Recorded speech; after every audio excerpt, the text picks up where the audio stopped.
সম্মানিত পাবনাবাসী, আমাদের পাবনার অনেক সমস্যা রয়েছে।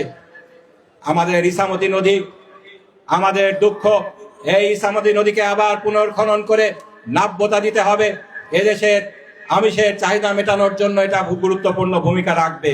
কিন্তু সবার উপরে আমি মনে করি আমাদের পাবনার মূল সমস্যা চাঁদাবাজি। ঘাটে মাঠে ঘাটে গত 1.5 বছর আমরা দেখেছি যেভাবে একটি দলের নেতা কর্মীরা চাঁদাবাজি করেছে, সরব চাঁদাবাজি, নীরব চাঁদাবাজি। এই চাঁদাবাজির যদি আমরা মূলোৎপাটন করতে না পারি তাহলে আমাদের সকল উন্নয়ন কর্মকাণ্ড থমকে দাঁড়াবে। সুতরাং ইনশাআল্লাহ আগামী নির্বাচনে আমরা শপথ করছি, আমরা নিজেরা দুর্নীতি করব না, আমরা দুর্নীতি সহ্য করব না, আমরা চাঁদাবাজি করব না, আমরা চাঁদাবাজি ইনশাআল্লাহ করতে দেব না।